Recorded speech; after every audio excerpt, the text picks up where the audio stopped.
ಹೇಳೋಂಥದ್ದೇನಿದೆ, ಇದು ನಿನ್ ಜಾಗ. ನೀನ್ ಬಂದು ಧಾರಾಳವಾಗಿ ಮಲ್ಕೊಳ್ಬೋದು. ಅಯ್ಯೋ, ಇವನೇನ್ ಇದ್ದಕ್ಕಿದ್ದ ಹಾಗೆ ಇಷ್ಟೊಂದು ಪ್ರೀತಿ ತೋರಿಸ್ತಿದ್ದಾನೆ. ಹಾಸಿಗೆ ಮೇಲ್ ಮಲ್ಕೋ ಅಂತ ಹೇಳಿ ನಾನ್ ಮಲ್ಕೊಂಡ್ಮೇಲೆ ಮುಖದ ಮೇಲೆ ದಿಂಬಿಟ್ಟು ಉಸಿರುಗಟ್ಟು ಸಾಯಿಸ್ಬಿಟ್ರೆ ಏನಾದ್ರೂ ಪ್ಲಾನ್ ಮಾಡ್ಕೊಂಡಿದ್ದಾನ? ಏನ್ ಮಾಡೋದು? ಏನ್ ಯೋಚನೆ ಮಾಡ್ತಿದ್ಯಾ ಮೀರಾ? ಏನಿಲ್ಲ, ಅಲ್ಲೇ ಬಂದ್ ಮಲ್ಕೋತೀನಿ. ಹೇ ಮೀರಾ, ಚಾಪೆ ಎತ್ತಿಟ್ಟು ಬರ್ತೀನಿ. ಓಹೋ,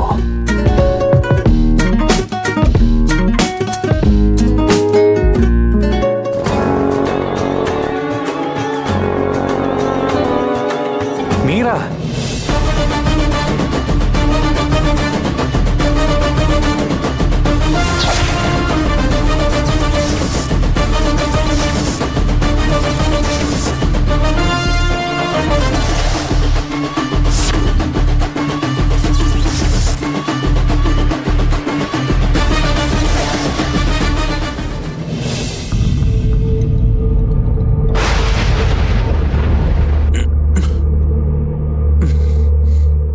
ಇದೇನು ಕರ್ಕರ್ ಅಂತ ಸೌಂಡ್ ಬರ್ತಿದ್ಯಲ್ಲ?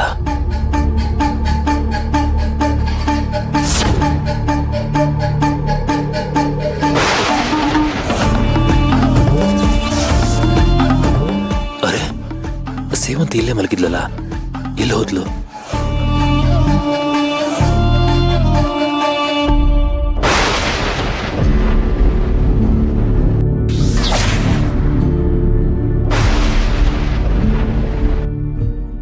ಅಲ್ಲಿ ಕೂತ್ಕೊಂಡು ಏನ್ ಮಾಡ್ತಾ ಇದ್ದಾಳೆ?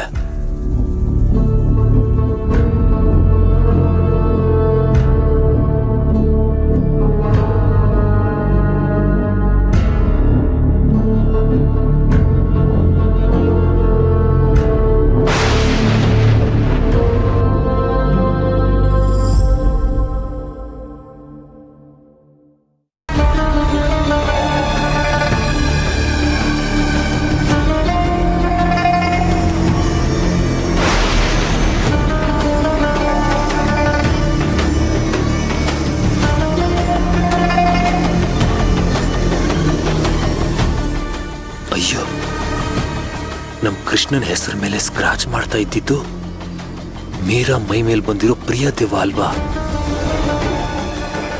ಎಷ್ಟು ದಿನ ಈ ಕೆಲಸ ಮಾಡ್ತಾ ಇದ್ದಿದ್ದು ನಮ್ ಸೇವಂತಿನ.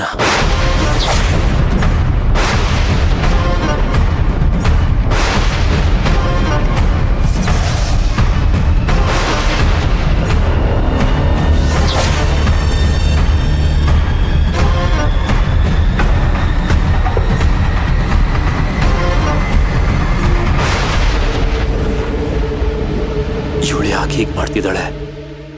ಏನಾಗಿದೆ ಇವಳಿಗೆ?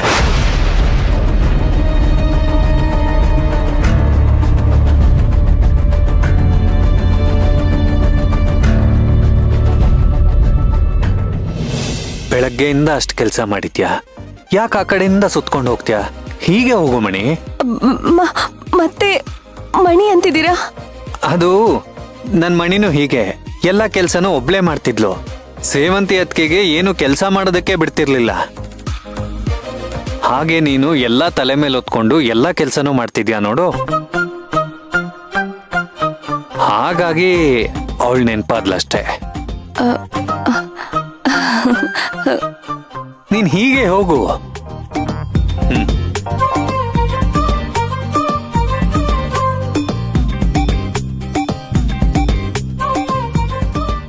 ಮೀರಾ, ನಿನಗೆ ಕೆಲಸ ಮಾಡಿ ತುಂಬಾ ಸುಸ್ತಾಗಿರ್ಬೇಕಲ್ವಾ? ನಾನ್ ನಿನ್ ಕಾಲು ಒತ್ತುತ್ತೀನಿ. ಸರ್, ಏನ್ ಮಾತಾಡ್ತಿದ್ದೀರಾ ನೀವು? ನನ್ ಕಾಲು ಒತ್ತುತ್ತೀರಾ? ಯಾಕೆ ಹೆಂಡತಿ ಮಾತ್ರ ಗಂಡನ್ ಕಾಲು ಒತ್ತಬೇಕಾ? ಗಂಡ ಹೆಂಡತಿ ಕಾಲು ಒತ್ತಬಾರ್ದ? ಅರ್ಧನಾರೀಶ್ವರ ತತ್ವ ಕೇಳಿಲ್ವಾ ನೀನು? ಗಂಡ ಹೆಂಡತಿ ಇಬ್ರು ದೇಹದ ಸಮಾನರು. ಎಲ್ಲಿ ಕಾಲ್ ಕೊಡು, ನಾನ್ ಕಾಲು ಒತ್ತುತ್ತೀನಿ. ಬೇಡ ಸರ್. ಏನ್ ಬೇಡ? ನಾನು ನಿನ್ ಗಂಡ, ಸಂಕೋಚ ಪಟ್ಕೋಬೇಡ. ನಾನಲ್ದೆ ಇನ್ಯಾರು ನಿನಗೆ ಸೇವೆ ಮಾಡ್ತಾರೆ? ನಾನಲ್ದೆ ಇನ್ಯಾರು ನಿನ್ ಕಷ್ಟ ಸುಖ ಕೇಳ್ತಾರೆ? ಕೊಡು, ಕಾಲ್ ಕೊಡು, ಕೊಡು.